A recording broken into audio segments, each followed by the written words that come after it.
नमस्कार दोस्तों, मैं जेपी डांडिया आप सभी का आपके अपने YouTube channel dandiya electrical study पर एक बार फिर से स्वागत करते हैं। दोस्तों आज के इस वीडियो में देखेंगे कि डीसी मोटर में डीसी कंपाउंड मोटर क्या होती है। अपना जो इलेक्ट्रिकल थ्योरी का सिलेबस चल रहा है उसमें डीसी मोटर का जो चैप्टर है उसमें डीसी सीरीज मोटर का अध्ययन कर लिया, डीसी शंट मोटर का अध्ययन कर लिया। उसके बाद आज पढ़ेंगे डीसी कंपाउंड मोटर क्या होती है, कितने प्रकार की होती है, किस प्रकार कार्य करती है और कहाँ उनका प्रयोग करते हैं, उनके अभिलक्षण क्या होते हैं, किन विशेषताओं के कारण उनका उपयोग अत्यधिक किया जाता है और कहाँ किया जाता है। इन सभी बातों को जानेंगे आज। दोस्तों इन सभी बातों को जानने के लिए वीडियो को लास्ट एंड तक पूरा देखते रहिए ताकि आपके मन में किसी प्रकार का कोई कंफ्यूज रह नहीं जाए। ठीक है, तो डीसी कंपाउंड मोटर में क्या देखो, आज पढ़ेंगे डीसी कंपाउंड मोटर।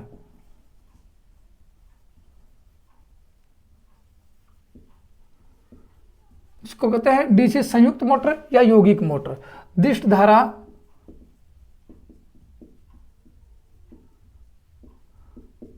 संयुक्त मोटर या यौगिक मोटर, इसका अध्ययन करेंगे आज। अब है क्या देखो, आपने डीसी शंट मोटर सबसे पहले पढ़ी, तो डीसी शंट मोटर पढ़ी और डीसी सीरीज मोटर के बाद पढ़ी। इस मोटर में कौन सी में आज इस मोटर की बात कर रहे हैं, इस मोटर में डीसी शंट व सीरीज दोनों का मिश्र रूप है। इस मोटर में अर्थात ये मोटर डीसी सीरीज मोटर तथा डीसी शंट मोटर का मिश्रित रूप है। किसका? डीसी शंट का और सीरीज का। ये मोटर डीसी शंट का व सीरीज का मिश्रित रूप है। एक तो ये आ गई। अब मिश्रित रूप है तो उसका मतलब क्या होगा कि दोनों की विशेषता रहेगी। किस किस की? शंट मोटर की और सीरीज मोटर की। इसका मतलब क्या रहेगा, इस मोटर में कौन सी में, इस मोटर में सीरीज फील्ड वाइंडिंग भी है और शंट फील्ड वाइंडिंग दोनों प्रयोग किए जाते हैं। इस मोटर में सीरीज फील्ड वाइंडिंग लिख लेना, सीरीज फील्ड वाइंडिंग व शंट फील्ड वाइंडिंग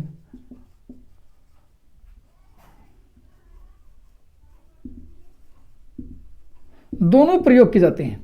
एक तो आ गई, दोनों प्रयोग होंगी तो दोनों की विशेषता रहेंगी। अब आप लोगों को पता है कि दोनों प्रयोग होंगी तो डीसी सीरीज मोटर में डीसी शंट फील्ड की बात करें, किसकी? डीसी शंट फील्ड की बात करें तो ये मोटे तार की थी और वह कम टर्न की थी, और ये पतले तार की थी वह अधिक टर्न की है। ये विशेषताएं आप लोगों ने देख ली थी। इस देखो अब इसकी बात करें, मोटे तार व कम टर्न की है तो इसका मतलब कि डीसी सीरीज मोटर को D1 D2 से दर्शाया, D1 D2 से, और डीसी शंट मोटर को E1 E2 से दर्शाया, ये भी आप लोगों ने देखा था, और आर्मेचर को A1 A2 से दर्शाया। इसका मतलब क्या होगा, डीसी कंपाउंड मोटर में 6 टर्मिनल मिलेंगे आपको। डीसी कंपाउंड मोटर के टर्मिनल बॉक्स पर 6 टर्मिनल मिलेंगे। क्या क्या मिलेंगे? एक मिलेगा A1 A2, D1 D2 और E1 E2। इसका मतलब समझ जाएंगे कि ये मोटर कौन सी है, ये डीसी कंपाउंड मोटर है। अब है कौन सी वो आगे इसका अध्ययन करेंगे। कम्युलेटिव कंपाउंड है या फिर डिफरेंशियल कंपाउंड है, फिर लॉन्ग शंट है या शॉर्ट शंट है, वो सिर्फ कनेक्शन के आधार पर देखा जाएगा कि आप लोगों ने कनेक्शन कैसे किया है, धारा की दिशा कैसे प्रवाहित कर रखी है। वो कनेक्शन अब आपको सिखाऊंगा, कनेक्शन में आपको ये बताऊंगा कि कैसे इन मोटर का संयोजन किया जाता है, विद्युत धारा की प्रवाह दिशा कैसे होती है, प्रवाह दिशा के आधार पर इस मोटर को किस नाम से जानेंगे और इस मोटर का प्रयोग कहाँ किया जाएगा। मतलब कि आप लोगों को आज संपूर्ण कॉन्सेप्ट क्लियर करने हैं और आपके मन के पास जो कंफ्यूज है, जो मन में डाउट है, जो दिमाग में डाउट है, वो सभी पूर्ण करने हैं। ठीक है, तो अब क्या देखेंगे, इन दोनों वाइंडिंग प्रयोग होने के कारण तो क्या होगा, दोनों वाइंडिंगों का संयोजन होगा। कहाँ होगा? आर्मेचर अपने सप्लाई के, तो आर्मेचर सप्लाई के साथ संयोजन कैसे करेंगे, धारा की प्रवाह दिशा कैसे करेंगे, तो ये कह सकते हैं कि दोनों फील्ड वाइंडिंग में धारा प्रवाह के आधार पर डीसी कंपाउंड मोटर 2 प्रकार की होती है। क्या लिखेंगे? धारा प्रवाह के आधार पर दोनों फील्ड वाइंडिंग में, दोनों फील्ड वाइंडिंग में धारा प्रवाह के आधार पर, अभी चित्र बनाएंगे और समझाऊंगा आपको। धारा प्रवाह के आधार पर, धारा प्रवाह कैसे करवा रहे हो, धारा प्रवाह के आधार पर 2 प्रकार की होती हैं। एक तो ये आ गई। अब 2 प्रकार के कौन कौन से रहेंगे, अब देखो मैं आपको बताता हूं। एक तो होती है संचयी संयुक्त, अभी बताऊंगा संचयी संयुक्त, और दूसरी होती है विभेदिक संयुक्त।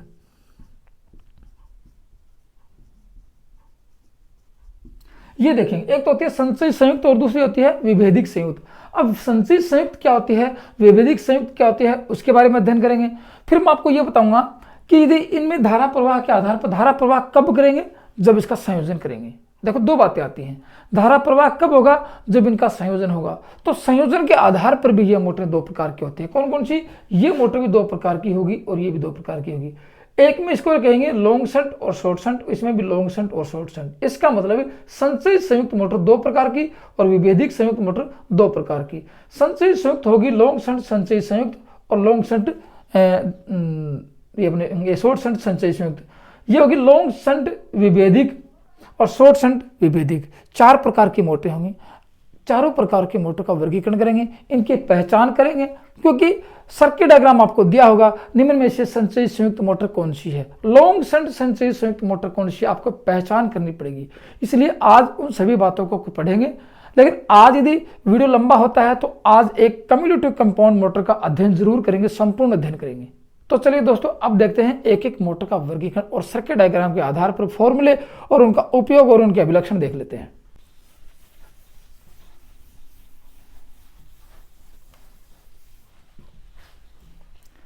अब देखो क्या पढ़ेंगे, DC compound motor. DC compound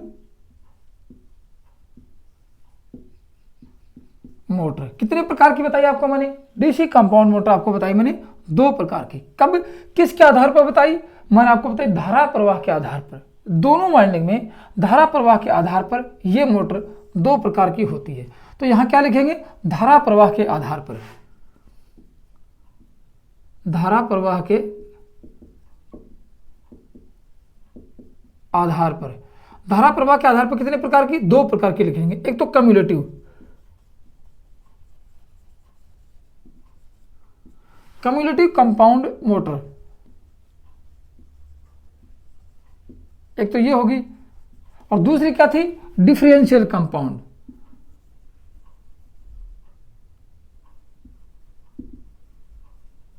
differential compound DC motor, एक ये होगी। देखो इन दोनों प्रकारों के आधार पर मैंने आपको, ये कब थी, ये दोनों वाइंडिंग में, किसमें, सीरीज फील्ड वाइंडिंग में और शंट फील्ड वाइंडिंग में धारा प्रवाह के आधार पर। अब ये भी दो प्रकार की, ये किसके आधार पर थी, देखो ये थी आपको मैंने बताया कि संयोजन के आधार पर। तो यहां क्या लिखेंगे, संयोजन के आधार पर ये मोटर दो प्रकार की, एक होती है लॉन्ग शंट और एक होती है short shunt. Long shunt cumulative compound motor, long shunt cumulative compound, और ये short shunt cumulative compound.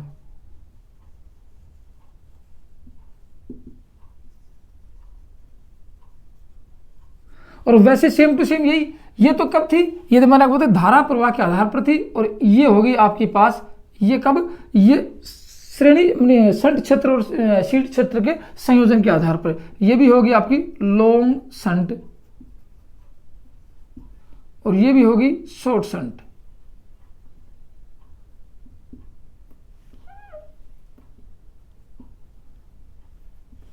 Differential, differential और कंपाउंड, और ये भी होगी डिफरेंशियल कंपाउंड।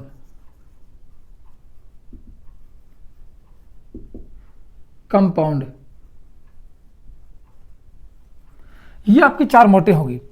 इसका मतलब अब देखो हिंदी शब्द लिखे इसका, ये कब थी, देखो यहां लिखना चाहो तो लिख लेना, ये है क्षेत्र संयोजन, क्षेत्र संयोजन के आधार पर, क्षेत्र संयोजन के आधार पर। और ये भी कब है, क्षेत्र संयोजन के आधार पर।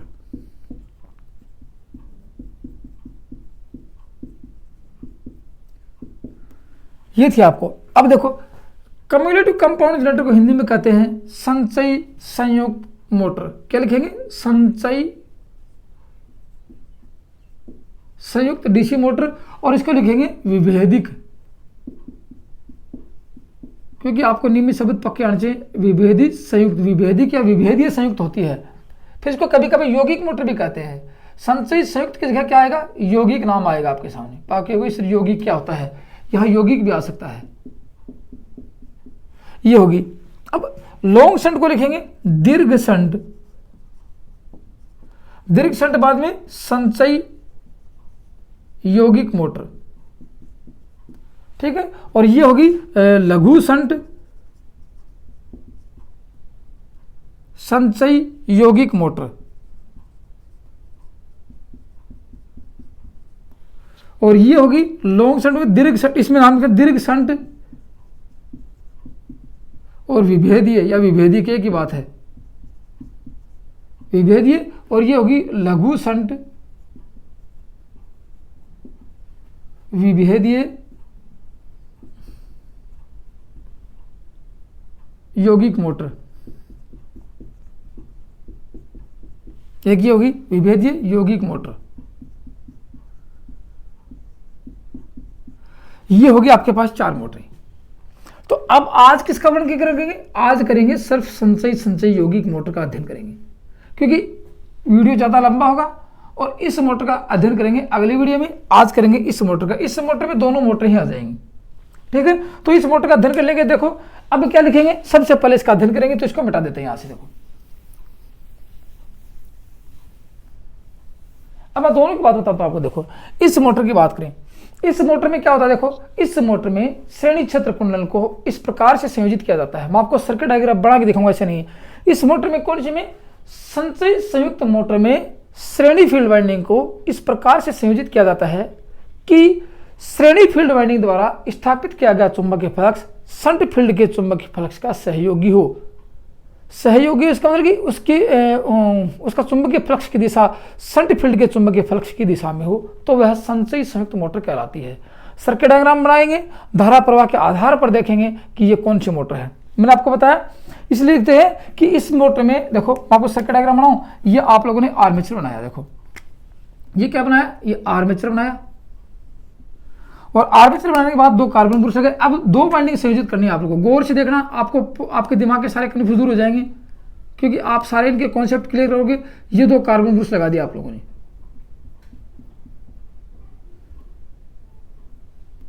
ये पिगटेल लगा दी। अब देखो यहां कार्बन ग्रुप लगाने के बाद में आप लोग 2 वाइंडिंग संयोजित करोगे, एक तो होगी श्रेणी फील्ड वाइंडिंग और एक होगी शंट फील्ड वाइंडिंग। अब मैंने आपको बताया कि दोनों का चुंबकीय फ्लक्स कैसा होगा, एक ही दिशा में होगा। संयोजन भी इस प्रकार से करेंगे कि दोनों में धारा की दिशा एक ही हो, दोनों में धारा की दिशा एक ही हो, इस प्रकार का संयोजन करेंगे। तो अब ये कैसे होगी संयोजन, तो बाद संयोजन के आधार पर का वर्गीकरण करेंगे, लॉन्ग शंट है शॉर्ट शंट है। पहले इसका संयोजन देखते हैं। देखो एक वाइंडिंग मैंने ये लगा दी, ये सीरीज फील्ड वाइंडिंग लगा दी, गौर से देखना, सीरीज फील्ड वाइंडिंग लगाई, ये आर्मेचर के श्रेणी क्रम में लगाई, गौर से देखिए पॉइंट टू पॉइंट। फिर आप लोगों ने यहाँ देखा, ये 2 वायर कनेक्ट किए, फिर यहाँ लगाई आप लोगों ने, क्या लगाई, शंट फील्ड वाइंडिंग लगा दी, ये लगाई शंट फील्ड वाइंडिंग।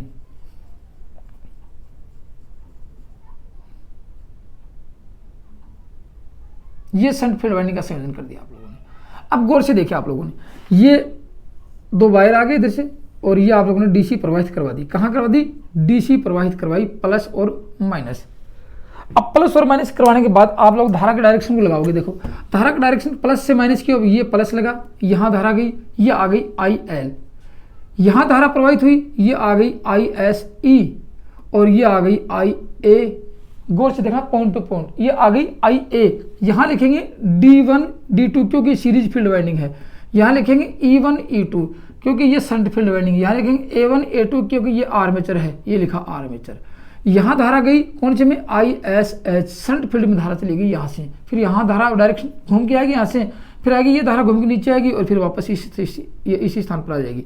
ये IL का मान, ये आप लोगों ने देखा गौर से।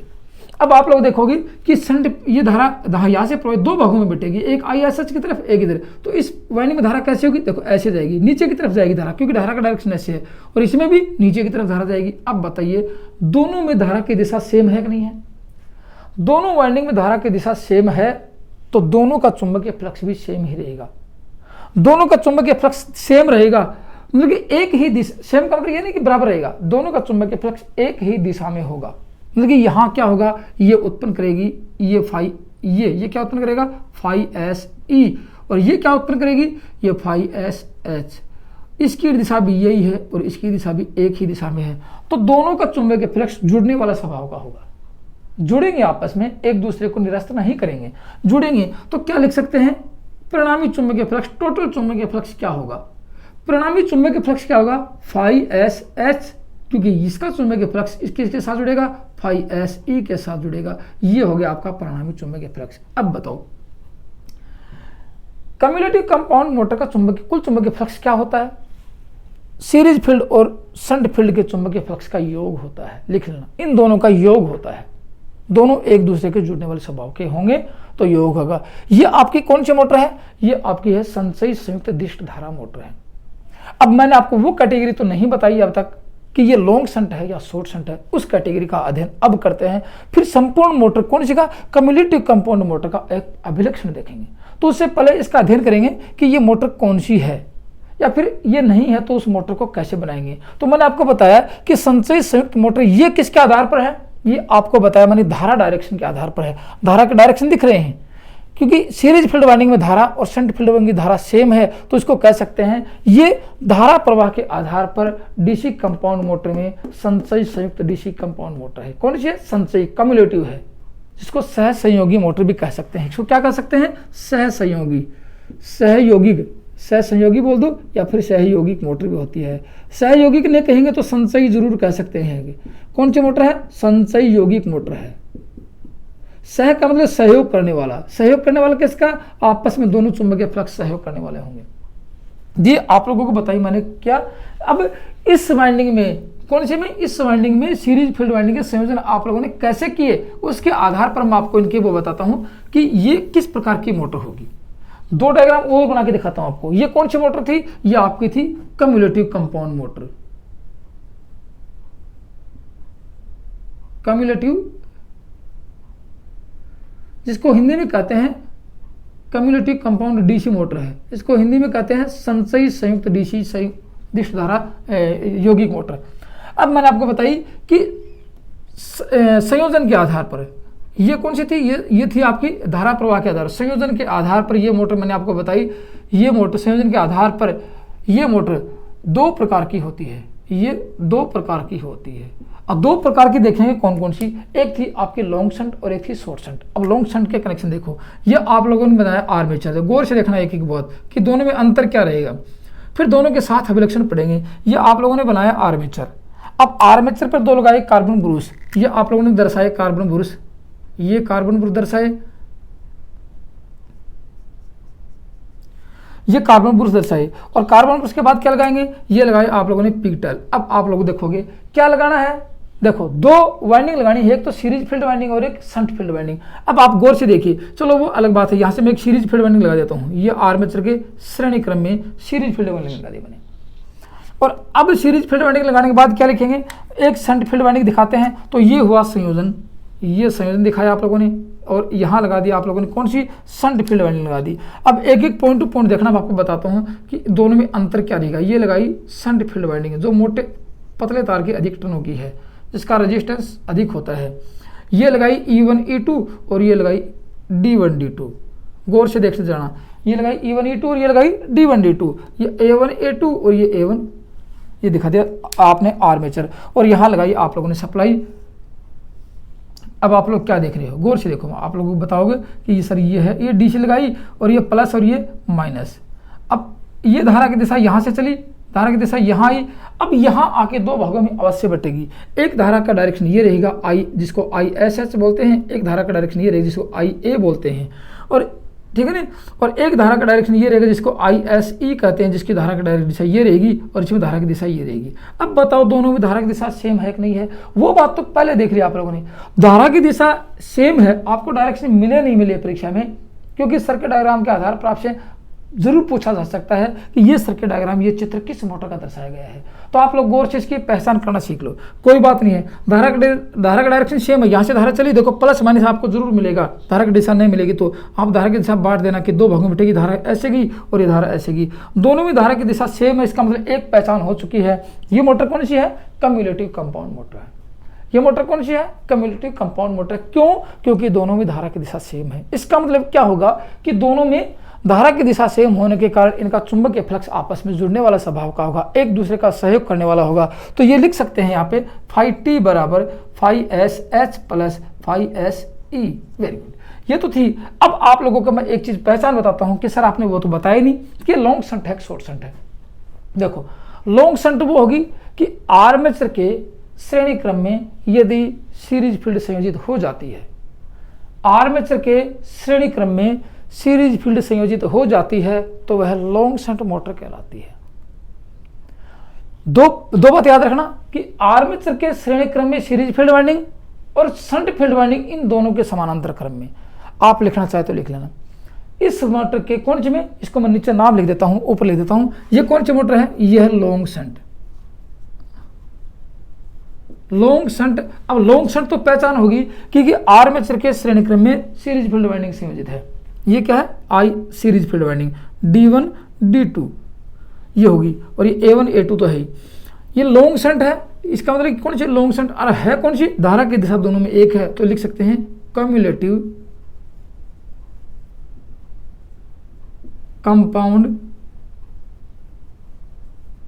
मोटर। एक तो ये होगी दीर्घ शंट, इसका हिंदी में दीर्घ शंट संचयी संयुक्त मोटर, एक तो ये होगी। अभी इनके फॉर्मूले बनाएंगे, आप ऐसे बात कि अपने डायग्राम में मैं सिर्फ आपको इन दोनों का अंतर दिखा रहा हूं, ठीक है ना। ये क्या थी, आई ऐसी थी यहाँ पे। अब दूसरा डायग्राम बनाए, देखो ये आप लोगों ने लगाया आर्मेचर, आर्मेचर लगाया, वही आर्मेचर। अब आर्मेचर की दो और कम्यूटेटर पे क्या लगाए, दो कार्बन ब्रश लगाए, ये दो कार्बन ब्रश लगाए आप लोगों ने, और ये हुआ आपका आर्मेचर। आर्मेचर पर दो क्या लगाए, दो पिग टेल लगा दिया आप लोगों ने। अभी वो कनेक्शन करेंगे, ये क्या लगाया, दो पिग टेल लगाई, ठीक है। अब आप लोगों को ये सीरीज वाइंडिंग कहाँ संयोजित करनी है, मैंने ये बताया कि सिर्फ ओनली आर्मेचर के श्रेणी क्रम में रहेगी तो लॉन्ग शंट रहेगी। क्योंकि सर्किट देखो, अभी सर्किट बताता हूं आपको मैं, यहां से लेके ये आपको फिर मैं इसकी डेफिनेशन बताऊंगा। यहां इसके श्रेणी क्रम में क्या लगा देंगे, इसके समानांतर क्रम में लगा दी आप लोगों ने शंट फील्ड वाइंडिंग, इसके समानांतर में क्या लगाई, शंट फील्ड वाइंडिंग लगा दी। ओनली आर्मेचर के समानांतर क्रम में, गौर से देखना, ये ओनली आर्मेचर के समानांतर क्रम में क्या संयोजित किया। यहां देखो शंट फील्ड वाइंडिंग इन दोनों के समानांतर क्रम में थी, लेकिन यहां ओनली आर्मेचर के समानांतर क्रम में है। तो इस वाइंडिंग को कहां दिखाएंगे, इस वाइंडिंग को यहां दर्शा देंगे। कौन सी को, सीरीज फील्ड वाइंडिंग को यहां दिखाया, और आप लोगों ने सप्लाई प्रदान कर दी, कौन सी, डीसी सप्लाई, क्योंकि डीसी मोटर है। ये लगाया और ये लगाया प्लस और ये लगाया माइनस, ठीक है। अब गौर से देखो, ये लगाई आप लोगों ने डीसी। अब धारा का डायरेक्शन देखो, ये IL, धारा यहां से आगे दो भागों में बटेगी, एक भाग आगे, ये धारा कहां जाएगी, ये ISH शंट फील्ड में धारा जाएगी। ये धारा कहां जाएगी, IA में जाएगी। फिर ये धारा यहां से आ गई, ये धारा यहां से आएगी, ये धारा कहां जाएगी, ये जाएगी ISE में। लेकिन धारा के डायरेक्शन देखो, ये भी ऐसे ही है और ये भी ऐसे ही है। ये धारा चलेगी आपकी D1 D2 में, ये E1 E2 में, और ये A1 A2 में। गौर से देखो, ये धारा इसमें चलेगी तो क्या होगा, ये ISE। ISE सीरीज फील्ड की धारा और शंट फील्ड की धारा की डायरेक्शन एक है, सेम डायरेक्शन है। इनका चुंबकीय फ्लक्स भी क्या रहेगा, फाई टी बराबर phi S H plus phi S E. यदि यही एक कॉम्बिनेशन आता है तो कह सकते हैं कि ये कम्युलेटिव कंपाउंड मोटर है। ये कॉम्बिनेशन यहाँ भी था, यहाँ भी है, यहाँ भी है, क्योंकि धारा की दिशा सेम है। तो कहने में आता है कि कुल चुंबकीय फ्लक्स का मान क्या रहेगा। यदि कुल चुंबकीय फ्लक्स का मान आपको पता है तो फाई एस एस ज्ञात कर सकते हो आप लोग, phi T minus phi S E. Phi T क्या है, ये कुल चुंबकीय फ्लक्स है, परिणामी चुंबकीय फ्लक्स है। यहाँ सेम यही न्यूमेरिकल और इक्वेशन यहाँ पे आता है। अब बता सकते हैं कि ये कौन सी मोटर थी, ये लॉन्ग शंट, और ये कौन सी मोटर है, शॉर्ट शंट। ये मोटर हुई आपकी शॉर्ट शंट। क्यों हुई, देखो मैंने आपको बताया था कि आर्मेचर के श्रेणी क्रम में यदि सीरीज फील्ड वाइंडिंग है तो लॉन्ग शंट, और यदि आर्मेचर के श्रेणी क्रम में सीरीज फील्ड वाइंडिंग नहीं है तो वह शॉर्ट शंट। क्योंकि सर्किट यहां देखो, इसका रेजिस्टेंस 1 ओम मान लेते हैं, इसका रेजिस्टेंस 1 ओम मान लेते हैं, तो क्या हुआ, इस आर्मेचर के सर्किट का रेजिस्टेंस 2 ओम हो गया, रेजिस्टेंस बढ़ा है तो लॉन्ग शंट मानेंगे। लंबा रेजिस्टेंस बढ़ा है तो लॉन्ग शंट, और रेजिस्टेंस यहाँ कम हो गया तो शॉर्ट शंट। क्योंकि इसका रेजिस्टेंस 1 ओम, इसका 500 ओम मान लेते हैं, तो इन दोनों का सर्किट का रेजिस्टेंस क्या हो गया, 1 ओम से भी कम हो गया, रेजिस्टेंस घटा है, तो क्या मान लेंगे, शॉर्ट शंट मान लेंगे। रेजिस्टेंस कम होगा तो शॉर्ट शंट किसका, आर्मेचर के सर्किट का रेजिस्टेंस कम होता है तो शॉर्ट शंट, और फिर नहीं तो shunt field winding only armature के समानांतर क्रम में रहेगी तो वह शॉर्ट शंट मोटर कहलाएगी, और शंट फील्ड वाइंडिंग इन दोनों के समानांतर क्रम में रहेगी तो वह long shunt DC compound motor कहलाएगी। और धारा की दिशा के आधार पर आप लोग देख रहे हो, धारा की दिशा के आधार पर तो लॉन्ग शंट शॉर्ट शंट कर ली, ये अपनी कम्युलेटिव कर ली कि धारा की दिशा कैसी, इसमें भी सेम डायरेक्शन, इसमें भी, तो कह सकते हैं ये दोनों motor DC cumulative compound motor ही रहेंगी। ठीक है, अब आप लोगों ने इसका चुंबकीय फ्लक्स भी देख लिया, इसका चुंबकीय फ्लक्स भी देख लिया। अब मैं आप लोगों को दोनों की बात करता हूं। अब दोनों मोटर की बात करें, आपसे पूछा जाए, देखो इस वाइंडिंग में धारा की दिशा, इस वाइंडिंग में कुल धारा, इस मोटर में कुल धारा क्या रहेगी, इस मोटर में कुल धारा क्या रहेगी। अब दोनों मोटर की कुल धारा देखते हैं। देखो IL की बात करते हैं, काफी बार परीक्षा में आता है, इस मोटर में कुल धारा क्या रहेगी, मैं आप लोगों को बता। देखो कुल धारा यहां चलती है, IL का मान ये है, कुल धारा यहां से चली। अब आप लोगों को पता है कि यदि इसका मान 20 एम्पीयर है तो आगे जाके दो भागों में धारा बटेगी, इसका मान 10 एम्पीयर, इसका 5 रहेगा, तो इसका मान कितना रहेगा, 15 एम्पीयर रहेगा। इसका मान देखो, इसका मान 15 एम्पीयर, इसका 5, इसका क्या रहेगा 20 एम्पीयर। इसका मतलब कि ये दोनों धाराएं जुड़ेंगी सर्किट से, आगे दोनों धाराएं जुड़ेंगी। आगे क्या होगा बाद में देखेंगे, यहाँ से तो ये चली जाएगी कि IA का मान 5 एम्पीयर, ISS का मान 15 एम्पीयर, कुल धारा का मान 20 एम्पीयर होगा। तो लिख सकते हैं IA प्लस ISH दोनों धाराएं जुड़ गई हैं, तो इस मोटर में कुल धारा होगी IA प्लस ISH। लेकिन आपको पता है एक सीरीज फील्ड वाइंडिंग और भी संयोजित है, इसके किसके श्रेणी क्रम में है, आर्मेचर के श्रेणी क्रम में है। तो ये लिख सकते हैं क्या कि आर्मेचर में जो धारा प्रवाहित होगी वो और सीरीज फील्ड वाइंडिंग में जो धारा प्रवाहित होगी वो दोनों समान ही रहेंगी। क्यों रहेंगी, क्योंकि दोनों श्रेणी क्रम में हैं। तो लिख सकते हैं कि IA बराबर ISE दोनों धाराएं समान है। क्यों समान है, क्योंकि दोनों श्रेणी क्रम में हैं। तो ये भी लिख सकते हैं कि IL बराबर IA प्लस ISE दोनों समान है। ये भी लिख सकते हैं, चाहे ये लिखो चाहे ये लिखो, सॉरी ये ISE नहीं ISH ये है और ISE ये है। आर्मेचर धारा की जगह आप श्रेणी फील्ड वाइंडिंग की धारा भी लिख सकते हैं। ये तो थी इसकी बात। अब यदि आप इसकी बात करें, देखो इसमें आता है, इसमें क्या आएगा, आप लोग देख रहे हो कि कुल धारा का मान IL बराबर, देखो यहां से धारा चली, यहां धारा आ गई, ये होगी IA, ठीक है, और IA के बाद ये आ गई, ये कौन सी धारा, ISH दो धाराएं चल गई, ठीक है ना, दो धाराएं चल गई। फिर लास्ट में आता है दो धारा जाने के बाद ये धारा यहीं से आएगी, तो इस सर्किट में ये धारा भी आ गई, इन दोनों की आ गई, तो ये होगा IL बराबर ISH, IA प्लस ISH, इसमें सेम आ गया। दोनों का चुंबकीय फ्लक्स अब कैसे बढ़ेगा, चुंबकीय फ्लक्स कैसे घटेगा, मोटर की गति क्या होगी, मोटर का लोड क्या होगा, मोटर का टार्क क्या होगा, इन सब में संबंध क्या रहेगा वो और देख लेते हैं। ठीक है, ये देखते हैं अभी इनके डीसी कम्युलेटिव कंपाउंड मोटर के अभिलक्षण देखते हो दोस्तों। अभिलक्षण के ऊपर ही सबसे मोटर का एक अपना जो परीक्षा की दृष्टि, एग्जाम की दृष्टि से देखते हुए अभिलक्षण नहीं पढ़ेंगे तब तक आप इस मोटर का कोई भी क्वेश्चन आता है आंसर नहीं दे सकते। डीसी कम्युलेटिव कंपाउंड मोटर का प्रयोग कहाँ किया जाता है, क्यों किया जाता है, ठीक है, ये कब, ये जब अपन अभिलक्षण पढ़ते हैं आप लोग कहोगे डीसी मोटर में लोड बढ़ा दिया तो क्या होगा, एक काल्पनिक क्वेश्चन खड़ा हो गया अपने सामने। काल्पनिक क्वेश्चन का अध्ययन कब कर सकते हैं, जब इसके अभिलक्षण पढ़ते हैं, इनकी विशेषताएं पढ़ते हैं। तो इन सभी विशेषताओं के बारे में अब अध्ययन करते हैं। दोस्तों वीडियो पसंद आए तो लाइक करना और शेयर करना, और जो दोस्त पहले वाली वीडियो को देख रहे हैं वो इसी प्रकार इलेक्ट्रिकल थ्योरी का संपूर्ण सिलेबस का अध्ययन करने के लिए डांडिया इलेक्ट्रिकल स्टडी चैनल को सब्सक्राइब जरूर कर लें। दोस्तों आपके मन में इस वीडियो के प्रति क्या विचार हुए, वीडियो से कुछ पढ़े या आपको कुछ समझ में आया, कुछ आपने एक्स्ट्रा जानकारी प्राप्त की, तो कमेंट्स में जरूर कमेंट्स लिख के बताना मेरे को, ठीक है। अब देखते हैं इसके अभिलक्षण, किसके, डीसी कंपाउंड मोटर के अभिलक्षण देखते हैं।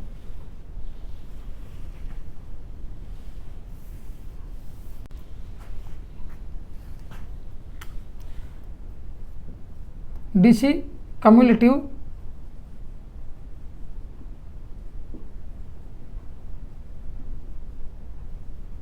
कंपाउंड मोटर के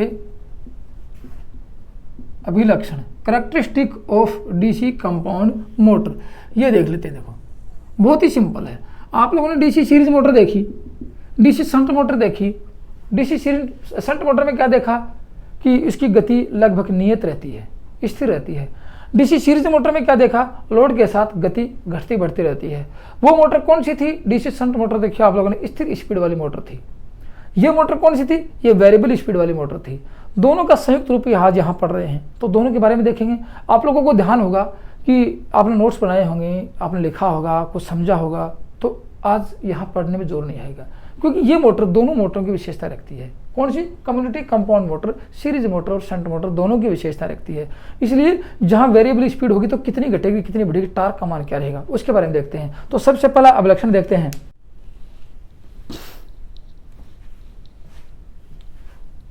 अब देखो सबसे पहला अभिलक्षण कौन सा देखेंगे? सबसे पहला अभिलक्षण देखते हैं स्पीड और लोड में क्या संबंध है। कौन सा? सबसे पहला अभिलक्षण देखेंगे स्पीड मतलब गति, स्पीड व लोड, भार में क्या अभिलक्षण है? स्पीड व लोड कैरेक्टरिस्टिक।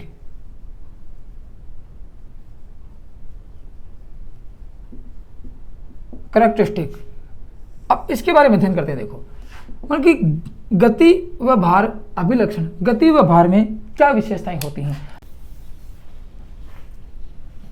अब मान लीजिए मोटर मान लेते हैं, जैसे ये कंपाउंड मोटर है, चलो लॉन्ग शंट मोटर है, कोई बात, लॉन्ग शंट और शॉर्ट शंट के अभिलक्षण सेम ही रहते हैं, कोई बड़ी बात नहीं है। लेकिन अब आप देखो कि सेम कैसे रहेगा। देखो आप लोगों ने मोटर पे लोड दिया, लोड कहाँ देंगे? उसके शाफ्ट पे देंगे। गौर से देखना, अपन पढ़ रहे हैं गति व लोड में क्या रहेगा, क्या संबंध रहेगा। अब गति को एन से दर्शाते हैं, गति को एन से, लोड को आई एल से। एन व आई एल में संबंध क्या देखेंगे? एल व आई एल में क्या संबंध होता है, दोनों का संबंध देखते हैं। आप लोगों ने लोड यहाँ लगाया, पुली लगती है, पुली पे बेड़ चढ़ता है, यहाँ लोड लगाते हैं। लोड लगाएंगे, आर्मेचर की धारा बढ़ेगी, आर्मेचर की धारा बढ़ेगी तो आई एल का मान बढ़ेगा। ठीक है, लोड लगाएंगे तो आर्मेचर की धारा बढ़ेगी, आई एल का मान बढ़ेगा। लेकिन उससे पहले देखो कि गति क्या होती है। देखो एन समानुपाती आप लोगों ने देख लिया 1/5 ए बी के विलोमानुपाती होती है, और नहीं सॉरी फ्लक्स के विलोमानुपाती, और एन समानुपाती ई बी, और आई एल का मान कब बढ़ेगा? आई एल बराबर समानुपाती होती है लोड के। इन दोनों में संबंध देखो क्या होता है। मैं आप लोगों को पॉइंट टू पॉइंट बताता हूँ। एक वक्र खींच लेते हैं, वक्र के साथ साथ बताते हैं आपको। ये आप लोगों ने वक्र खींच लिया, ठीक है। अब आप लोग लोड बढ़ाएंगे, देखो लोड बढ़ाएंगे, आर्मेचर की धारा बढ़ेगी, आर्मेचर की धारा बढ़ेगी, सीरीज फील्ड वाइंडिंग की धारा बढ़ेगी, ये धारा बढ़ेगी। इसका मतलब लिख सकते हैं क्या कि लोड बढ़ेगा। क्या लिख सकते हैं कि लोड व गति में कि मोटर पर लोड बढ़ाया जाता है, मोटर पर लोड बढ़ाया जाता है, लोड। तो क्या कंडीशन उत्पन्न होती है? मोटर पर लोड बढ़ाएंगे, आप लोगों ने देखा मोटर पर लोड बढ़ाएंगे तो डीसी सीरीज मोटर की गति घटती है। देखा था आप लोगों ने, डीसी सीरीज मोटर की गति घटती है, लेकिन शंट मोटर की बहुत कम घटती है।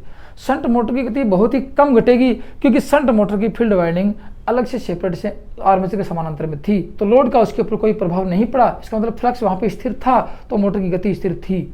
लेकिन यहाँ पे सीरीज फील्ड वाइंडिंग है, ठीक है। तो क्या लिख सकते हैं कि मोटर पर यदि लोड बढ़ाएंगे तो लोड बढ़ने से गति शंट मोटर की अपेक्षा अधिक घटती है। शंट मोटर में गति घटी नहीं थी, बहुत ही कम घटी थी, क्योंकि लोड पर इसका कोई प्रभाव, लेकिन शंट मोटर की अपेक्षा अधिक घटती है, परंतु सीरीज मोटर की अपेक्षा कम घटती है। एक लाइन लिख लेना यहाँ पे। लोड बढ़ाएंगे, क्यों घटेगी? देखो लोड बढ़ाएंगे, देखो मैंने आपको बताया कि यहाँ लोड बढ़ाया, ये लोड, गौर से लोड को मैंने बढ़ाया तो क्या बढ़ा?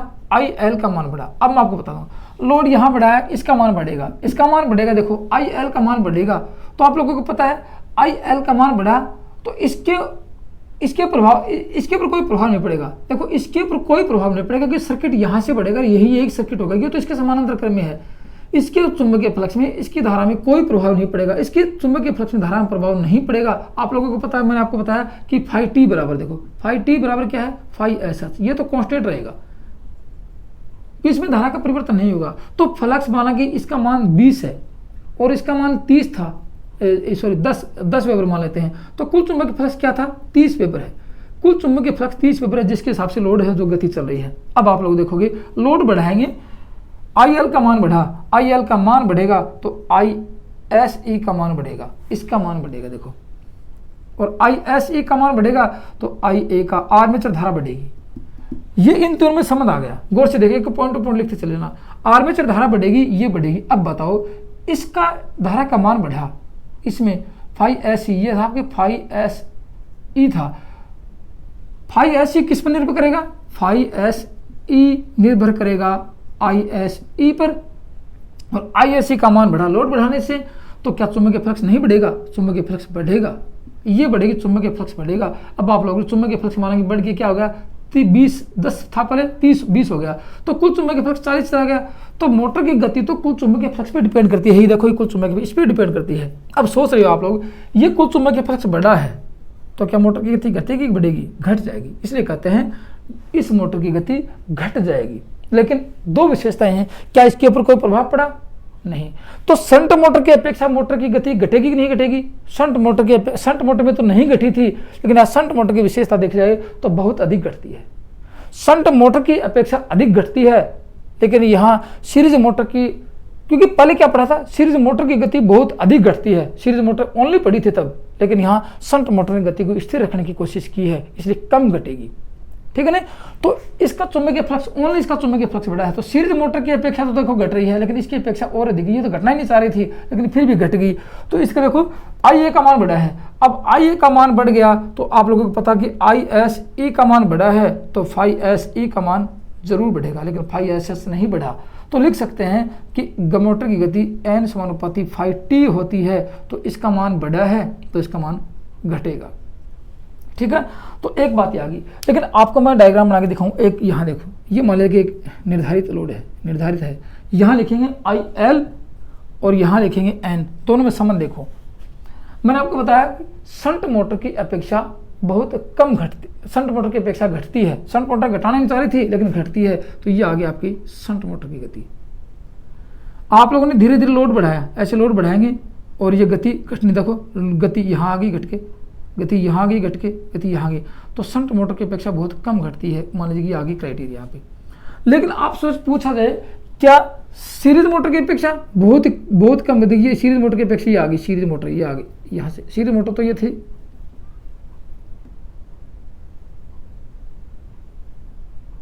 ये आ गई सीरीज मोटर की,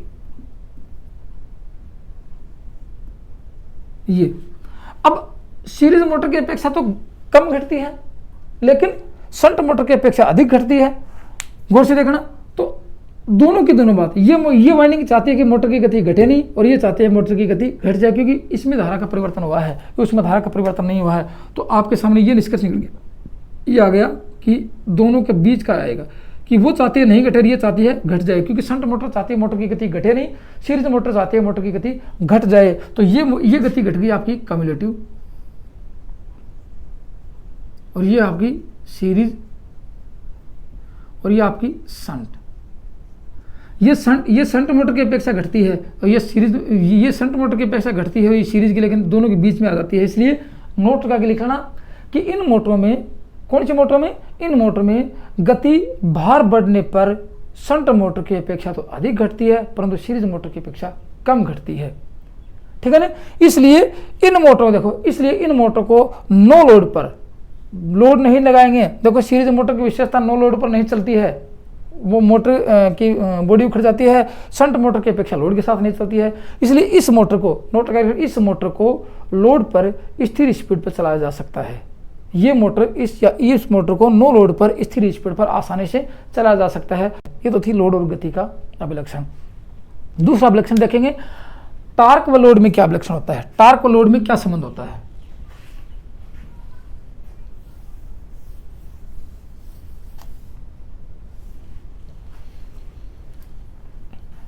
दूसरा क्या है,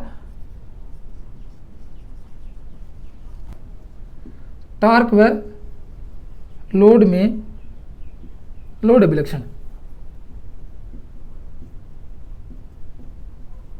ये देखते हैं। अब आप लोगों को पता है टार्क क्या है, टार्क T, और लोड क्या है, IL। ये देखा आप लोगों ने। अब टार्क की बात करें, देखो टार्क आप लोगों ने देखा था कि TA समानुपाती IA फाई A होता है, और IL किसके समानुपाती, ये लोड के समानुपाती है। IL लोड के समानुपाती, दोनों का संबंध देखते हैं। देखो इस मोटर पर लोड बढ़ाएंगे, गौर से देखना, इस मोटर पर लोड यहां बढ़ाएंगे, ठीक है ना, इस मोटर पर लोड बढ़ाएंगे तो क्या बढ़ेगी, देखो इस मोटर पर लोड बढ़ाया, आर्मेचर की धारा बढ़ी, आर्मेचर की धारा बढ़ी, आर्मेचर की धारा बढ़ेगी तो फाई एस सी का मान बढ़ेगा, चाहे वो किसी प्रकार से बढ़ा दो, चाहे लॉन्ग शंट हो की शॉर्ट शंट की, आर्मेचर की धारा बढ़ेगी, फाई एस सी का मान बढ़ेगा, फाई एस सी का मान बढ़ेगा तो चुंबकीय फ्लक्स, कुल चुंबकीय फ्लक्स बढ़ेगा, क्योंकि फाई एस सी बढ़ेगी तो फाई आई एस सी बढ़ेगी, इस आर्मेचर सीरीज फील्ड वाइंडिंग की धारा बढ़ेगी तो फाई एस सी का मान बढ़ेगा और कुल चुंबकीय फ्लक्स बढ़ेगा।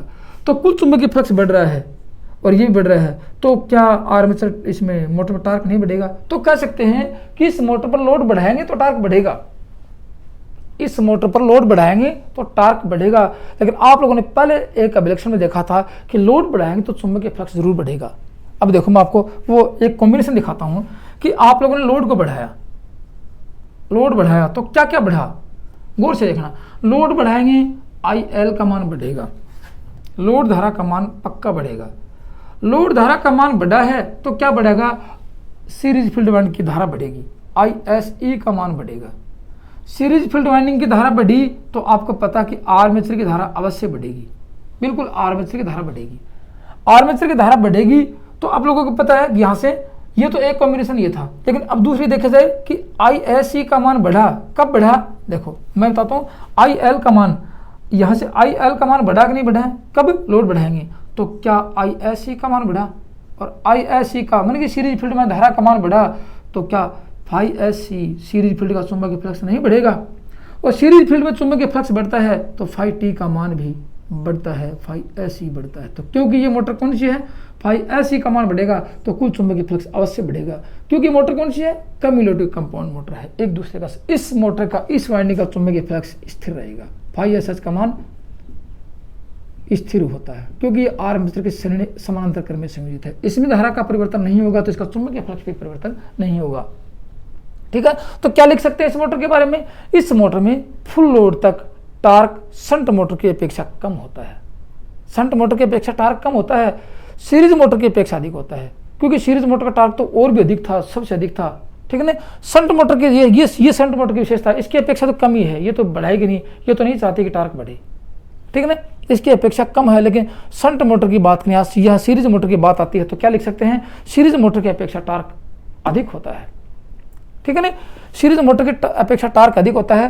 तो स्टार्टिंग में देखा जाए, स्टार्टिंग में धारा प्रवाहित होती है तो यहाँ से प्रवाहित होती है, यहाँ तो इसमें तो एक बार चलेगा, चुंबकीय फ्लक्स हो गया, स्टार्टिंग में धारा यहीं बढ़ेगी, यहीं घटेगी, आर्मेचर की धारा घटेगी, आर्मेचर की धारा बढ़ेगी, तो स्टार्टिंग टार्क बहुत अधिक होता है। कितना होगा, फुल टार्क, क्योंकि स्टार्टिंग में धारा बढ़ेगी, फिर बाद में तो पोल सेचुरेशन हो जाएगा, इसका पोल सेचुरेटेड हो जाएगा, धारा बढ़ती जाएगी, लेकिन वो बाद में चुंबकीय फ्लक्स नहीं बढ़ेगा। तो इस मोटर में क्या होगा, देखो इस मोटर में क्या होगा, अब आप लोग देख रहे हो टार्क और लोड की बात कर रहे हैं, लोड बढ़ाया, बताओ टार्क घटेगा कि बढ़ेगा, ये लोड बढ़ाएंगे तो टार्क बढ़ेगा। लेकिन अब दो कंडीशन आ गई, क्या शंट मोटर की अपेक्षा बढ़ेगा टार्क, नहीं बढ़ेगा।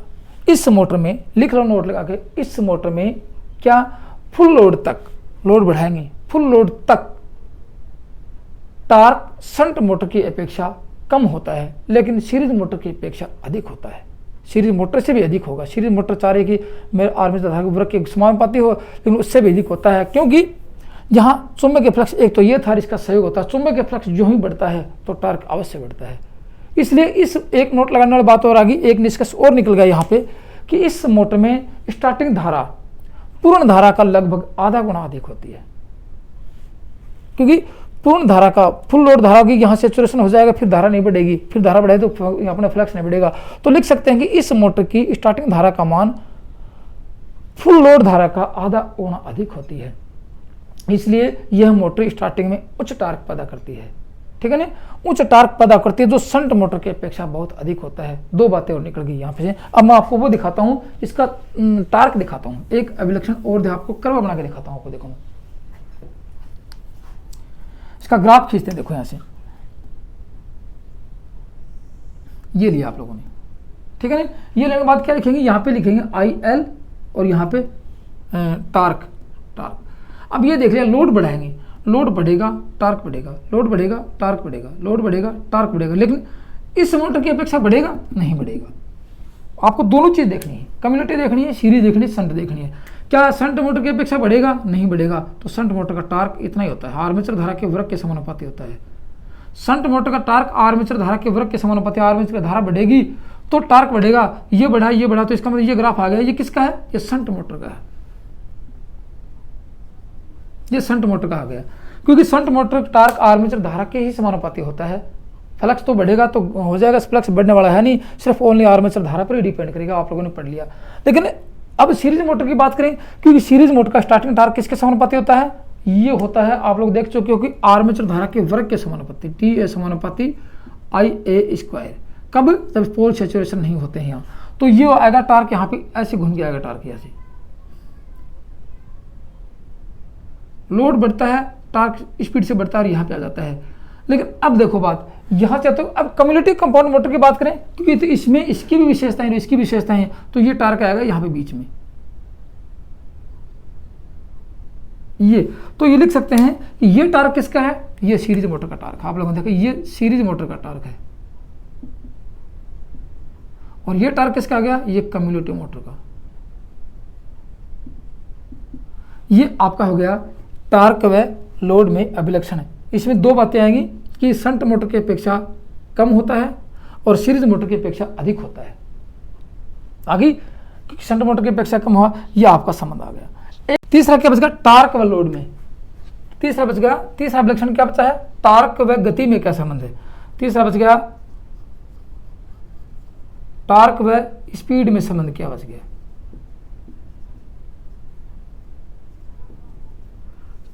टार्क स्पीड संबंध बच गया। देखो लोड टार्क बढ़ाया आप लोगों ने, टार्क घटेगा बढ़ेगा, उसके ऊपर इसका क्या प्रभाव पड़ता है, बस ये समझ आते हैं। ये होगा आपका टार्क और ये होगा स्पीड एन। एन व टी या टी व एन में क्या संबंध है, गौर से देखना। अब आप लोग देखोगे कि टार्क कब बढ़ेगा। देखो टार्क की विशेषताएं अपने पास क्या है, देखो टार्क की विशेषताएं हैं टी ए समानुपाती आई ए फाई, ये है। अब आर्मेचर धारा का मान कब बढ़ेगा, चाहे वो लॉन्ग शंट हो चाहे वो शॉर्ट शंट हो, उसके टेंशन मतलब कि सेम टू सेम विशेषताएं होती हैं। अब लोगों आर्मेचर धारा बढ़ेगी, देखो मैंने आपको बताया आर्मेचर धारा कब बढ़ेगी। देखो यहाँ से लोड बढ़ाओगी, इसका मान बढ़ेगा तो आर्मेचर धारा अवश्य बढ़ेगी। मैंने आपको बताया कि ये जैसे यही मोटर है, इसमें क्या था कि आई एल बराबर आई ए प्लस आई एस ई या आई एस एच, ये तो स्थिर है, ये तो क्या है, ये तो स्थिर है। ये बढ़ेगी तो ये बढ़ेगी, से ये बढ़ेगा तो ये बढ़ेगी। तो आई एल कब, देखो लोड बढ़ाया आप लोगों ने, देखो लोड बढ़ाएंगे या फिर आई एल का मान बढ़ाएंगे, लोड बढ़ाया तो आप गौर से देखो लोड बढ़ाएंगे तो आई एल का मान, लोड धारा का मान अवश्य बढ़ेगा। ये लोड धारा आप लोगों ने बढ़ा दी, आई एल का मान। अब लोड धारा बढ़ी है तो आर्मेचर धारा बढ़ेगी। अब देखो आर्मेचर धारा बढ़ी है, अब आर्मेचर धारा बढ़ेगी तो आईएससी का मान, सीरीज फील्ड में धारा का मान बढ़ेगा, ये सीरीज फील्ड धारा बढ़ी। अब आप लोग समझ रहे हो क्या कि सीरीज फील्ड में धारा बढ़ रही है तो क्या इसमें इसका चुंबकीय फ्लक्स नहीं बढ़ेगा। इसका चुंबकीय फ्लक्स तो नहीं बढ़ेगा क्योंकि इसमें धारा का परिवर्तन नहीं हुआ, इसमें धारा का परिवर्तन हुआ। धारा बढ़ी है क्योंकि फाई समानुपाती होता है आई के, आई बढ़ी है आई एस तो फाई एस अवश्य बढ़ेगा, और फाई एस बढ़ेगा तो कुल चुंबकीय फ्लक्स बढ़ेगा, क्योंकि फाई एस बढ़ेगा तो कुल चुंबकीय फ्लक्स बढ़ेगा। अब आप लोग समझ रहे हो I S E series field में धारा का मान बढ़ा तो सीरीज फील्ड का चुंबकीय फ्लक्स भी बढ़ेगा। सीरीज फील्ड का चुंबकीय फ्लक्स बढ़ेगा, कब बढ़ा, देखो सीरीज फील्ड का चुंबकीय फ्लक्स बढ़ा तो कुल चुंबकीय फ्लक्स अवश्य बढ़ेगा। अब आप लोग देख रहे हो कुल चुंबकीय फ्लक्स बढ़ा है और टार्क किसके समानुपाती था, फाई के, तो टार्क बढ़ेगा कि नहीं बढ़ेगा, टार्क बढ़ेगा नहीं, तो लोड टार्क बढ़ेगा लेकिन कुल चुंबकीय फ्लक्स बढ़ने से गति जरूर घट जाएगी, क्योंकि एन टी एन समानुपाती किसका थी, एन समानुपाती 1/फाई होती है। एन समानुपाती क्या, 1/फाई। अब कुल चुंबकीय फ्लक्स बढ़ रहा है, देखो कुल चुंबकीय फ्लक्स बढ़ रहा है तो गति घट रही है, लेकिन टार्क अवश्य बढ़ रहा है, टार्क अवश्य बढ़ रहा है। तो क्या लिख सकते हैं कि यहाँ पे दो बातें, मुख्य बातें निकल के आती हैं। क्या लिखें कि लोड बढ़ने पर गति घटती है लेकिन टार्क बढ़ता है। यहाँ लिखेंगे लोड बढ़ने पर, लोड बढ़ने पर गति घटती है लेकिन टार्क बढ़ता है। एक बात लोड पे भी चालू कर सकते हैं, क्योंकि लोड पे सीरीज मोटर की अपेक्षा, सीरीज मोटर की विशेषता क्या थी कि मोटर को लोड पे चालू किया जा सकता है। शंट मोटर की अपेक्षा थी कि मोटर को लोड पे चालू नहीं करेंगे। तो ये मोटर देखो सीरीज मोटर की अपेक्षा, सीरीज मोटर कहती है कि ओवरलोड सहन, ये ओवरलोड नहीं होती है, शंट मोटर ओवरलोड जाती है। इसका मतलब ये कह सकते हैं कि सीरीज मोटर की इसमें शंट मोटर की विशेषता क्या थी कि ये स्थिर स्पीड पर चलने वाली है, लेकिन सीरीज मोटर क्या कहती है कि यह अस्थिर यानी वेरिएबल स्पीड वाली होती है। भार का मान अधिक रहेगा या कम ज़्यादा होता रहेगा तो मोटर की गति बदलती रहेगी, लेकिन ये चाहते हैं कि मोटर की गति स्थिर रहे। इसलिए ये मोटर देखो, इन मोटर की बात करें, ये मोटर अधिक लोड सहन कर सकती है। किसके कारण, कि लोड गति की बात करें ना, किसके कारण, ये मोटर सीरीज मोटर की भांति अधिक लोड सहन कर सकती है। इसलिए इन मोटर को ये मोटर अधिक लिख लेना, ये मोटर अधिक लोड भी सहन कर लेती है। जल्दी से ओवरलोड नहीं होती है, बाकी सारी मोटरें ओवरलोड हो जाती हैं। ये आसानी से ओवरलोड होने वाली नहीं है, बहुत ही जल्दी, बल्कि जल्दी आप धीरे धीरे लोड बढ़ाते जाओगे, जल्दी से ओवरलोड नहीं होने वाली है। इसी मोटर में विशेषता होती है कि मोटर आसानी से ओवरलोड नहीं होती है। फिर भी आप यदि हद ही पार कर देते हो तो ओवरलोड होनी है, लेकिन कह सकते हैं कि ये मोटर अधिक लोड सहन कर लेती है, जल्द ही ओवरलोड नहीं होती है। दोनों मोटरों की विशेषता के कारण अब इसका प्रयोग लिख लेते हैं, क्योंकि सीरीज मोटर की विशेषता इसके पास है और शंट मोटर की विशेषता इसके पास है, और दोनों की बातें इसका प्रयोग लिख लेते हैं। तो इस मोटर का प्रयोग कहां करेंगे? यूज देखो, अब आप लोगों को पता है कि सीरीज मोटर ये कहते हैं कि मेरे पे लोड लगाओ फिर चलाओ, शंट मोटर कहते हैं कि बिना लोड चलाओ।